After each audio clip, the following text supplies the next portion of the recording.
Molila sam se za jednu ženu koja se žalila da ima problem sa stopalima, da je strašno bola noge, zato što stvarno žena puno radi. I rekla sam, vama treba jedna dobra masaža stopala. Taj isti dan, znači taj isti dan.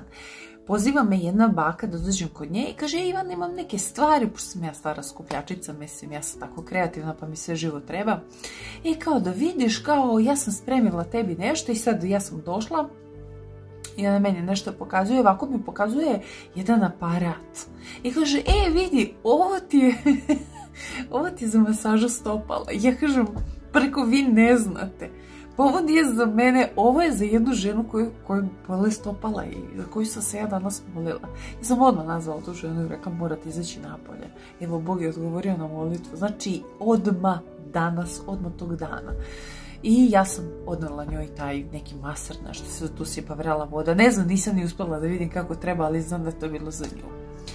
Molila sam se za jedne ljude koji su imali ozbiljno tešku situaciju i ta situacija je trajala dugo. Ja sam u molitvi u jednom trenutku vidjela slomljene lance, znači bukvalno pokidane i rastrgane lance. I pošto sam jedina ja to vidjela, a situacija onako njihova obeshrabrujuća, iako su ljudi verni, mi smo tako razgovarali i ja jedan dan kažem Bogu, sad ja nešto tamo čeprkam po bašti, imam puno cveće i kažem, molim te Bože, daj mi nešto da budu ohrabreni, ne meni, daj im ohrabri ih. Treba, ako žao mi je, tužni su, molim te Bože, ohrabri ih, daj da vide, da imaju tu veru, da vide te slomljene lance.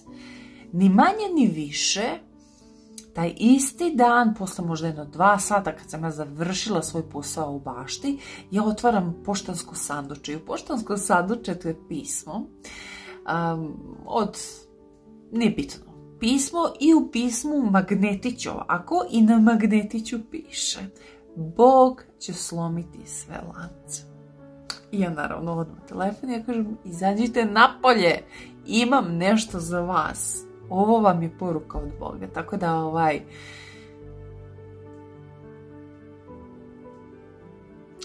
probaj da se moliš, znači nemoj da se moliš da ti Bog da milijone, ne znam, Ferrari, ne znam kakav auto, moli se nešto što je njemu po volji, moli se za druge ljude, moli se za ozdravljenje, moli se i budi pravedan pred Gospodom, znači ako budeš sledio njegov put, ako budeš Boga voleo, ako budeš voleo druge ljude, Bog će ti davati, veruj mi, davat će ti. Znači ne možeš da veruješ kako je moj Bog meni odgovara na molitve. Ja sam njegova ćerka i ja ne bi pristala na drugi odnos, ali hoću da ti kažem da se ja ne bi zadovoljila nekim kao ja se molim i udaram u zid i to tako godinama.